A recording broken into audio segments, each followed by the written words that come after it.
আসসালামু আলাইকুম ওয়া রাহমাতুল্লাহ। Welcome to my channel and my page. আমার দুষ্টু মিষ্টি আপুমনি আর ভাইয়ারা, আপনারা সবাই কেমন আছেন? আলহামদুলিল্লাহ, আল্লাহর অশেষ রহমতে আপনাদের দোয়া আর ভালোবাসায় আমরা সবাই ভালো আছি।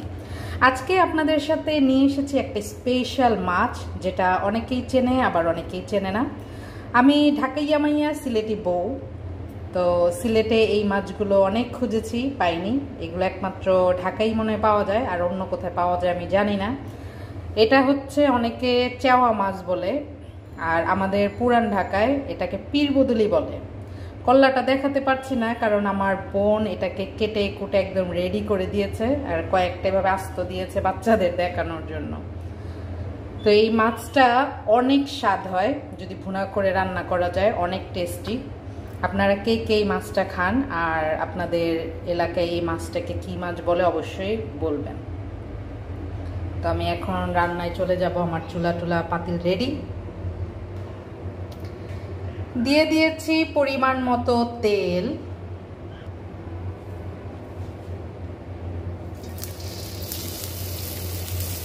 এখন 1 কাপের মতো পেঁয়াজ দিয়ে দিচ্ছি। 1 কাপের পেঁয়াজটা একটু বেশি দিব, কারণ এটা যেহেতু ভুনা করবো এই জন্য।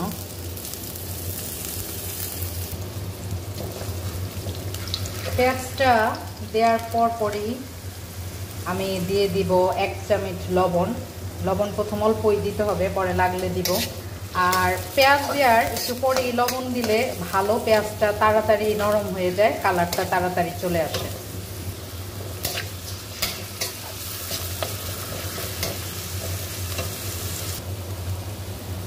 পেঁয়াজটা হালকা নরম হয়ে এসেছে, এখন আমি এটাতে দিয়ে দিব সামান্য পরিমাণ আদা রসুন পেস্ট। আদা রসুনটা একটু ভেজে নিব, কারণ যেন আদা রসুনের গন্ধ না করে।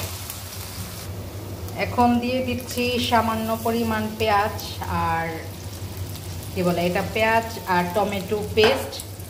এটা দিলে ভুনাটা একটু ঘন হবে, খেতে আরো বেশি ভালো লাগবে। তো আদা রসুন পেস্ট, টমেটো পেস্ট আর পেঁয়াজ পেস্ট, সাথে পেঁয়াজটা একটু ভালো করে ভাজা ভাজা হলেই আমি দিয়ে দিব টমেটো কাটা। আমি টমেটো ফ্রোজেন করে রেখেছিলাম, তো ওখান থেকে এটা দিয়ে দিব। এটাও ভালো করে ভাজবো। এখন পর্যন্ত কিন্তু আমি কোনো পানি ইউজ করিনি। এই তো টমেটোটা গলে গিয়েছে, অনেকটা ভাজা ভাজা হয়ে গিয়েছে। এখন আমি দিয়ে দিচ্ছি এটাতে কাঁচামরিচ।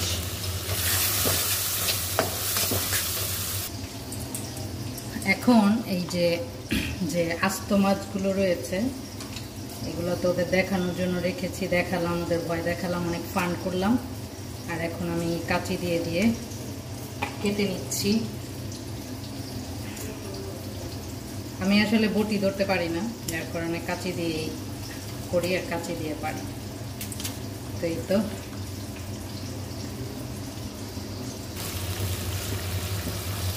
আমি পেঁয়াজটাকে টমেটোটাকে বিশেষ করে ভাজা ভাজা করেছি, যেন কাঁচা কোনো প্রকার গন্ধ না থাকে।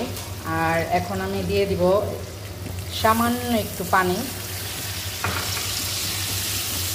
সামান্য পানি দেওয়ার কারণ হচ্ছে এখন এটাতে আমি মশলা দিব, আর পানি না দিলে মশলাটা পুড়ে যাবে।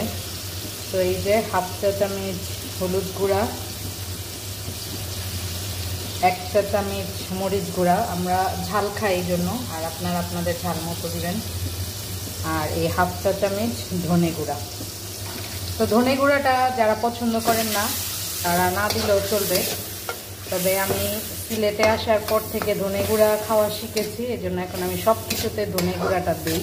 তবে আমাদের পুরান ঢাকায় কিন্তু ধনে গুঁড়াটা ব্যবহার করে না, হলুদ আর মরিচের গুঁড়াটাই ব্যবহার করে। তো এই তো আমি এখন দিয়ে দিলাম সব কিছু দেওয়ার। তো এই মশলাটা এখন আমি ভালো করে কষিয়ে নিব। রান্নার স্বাদই নির্ভর করে মশলা কষানোর উপর।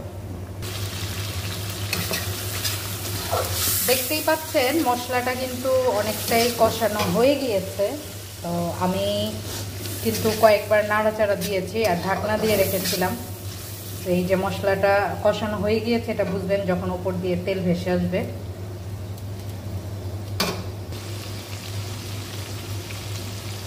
এই তো এখন আমি মাছগুলো একে একে ছেড়ে দিব।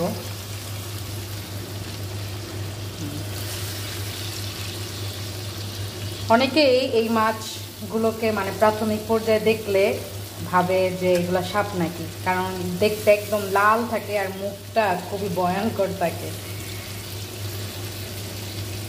কিন্তু এই মাছটা দেখতে যেমনই হোক কিন্তু খেতে কিন্তু এত মজা যে কি বলবো। এইভাবে ভালো করে এখন আমি মশলার সাথে মাখিয়ে দিব। মাখিয়ে আমি কিন্তু পানি দিব না, এখন একটু মানে মশলা একটু এটা কষিয়ে নিব। কষিয়ে তারপরে আমি পরিমাণ মতো একটু পানি দিব কিছুক্ষণ এইভাবে রেখে। তো এই যে মশলায় আমি কিছুক্ষণ কষিয়ে নিয়েছি, এখন আমি পানি দিয়ে দিব একটু পরিমাণ মতো মাছটা হওয়ার জন্য। অল্প পরিমাণই দিব কারণ আমি এটা ভুনা ভুনা করব।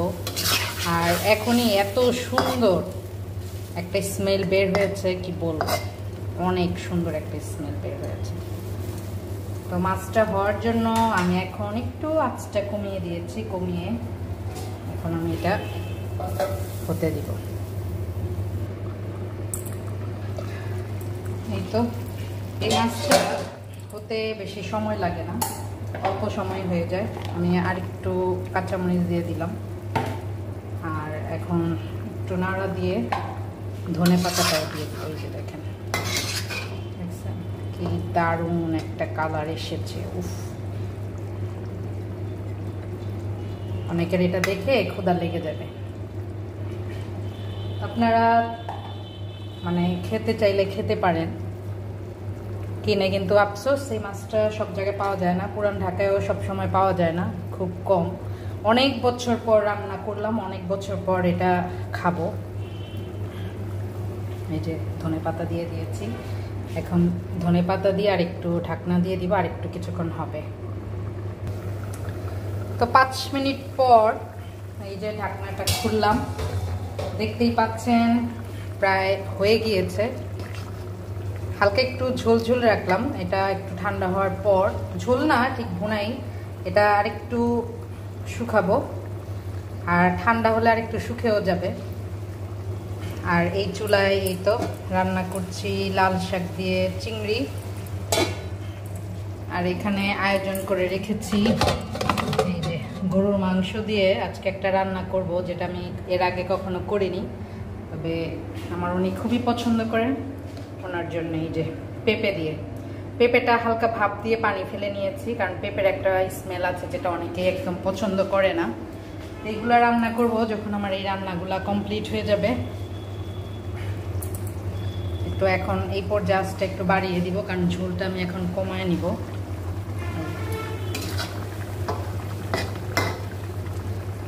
তো যাই হোক, এই তো রান্না হয়ে গিয়েছে। আমি আসলে প্রফেশনাল কোনো মানে রেসিপি দিতে পারি না প্রফেশনালি, আমি যেভাবে রান্না করি, আর আমি খুব তাড়াহুড়া করে রান্না করি। তারপরেও এই মাছটা যেহেতু অনেক দিন পর পেলাম, আর এটা খুবই রেয়ার, ভাবলাম এটা আপনাদের সাথে শেয়ার করি। খেলে আপনাদের অবশ্যই ভালো লাগবে, দেখতেও ভালো লাগবে। আজকের মতো আপনাদের কাছ থেকে বিদায় নিয়ে নিচ্ছি। যে যেখানে আছেন ভালো থাকবেন, সুস্থ থাকবেন, সুন্দর থাকবেন। আল্লাহ হাফেজ, আসসালামু আলাইকুম ওয়া রাহমাতুল্লাহ।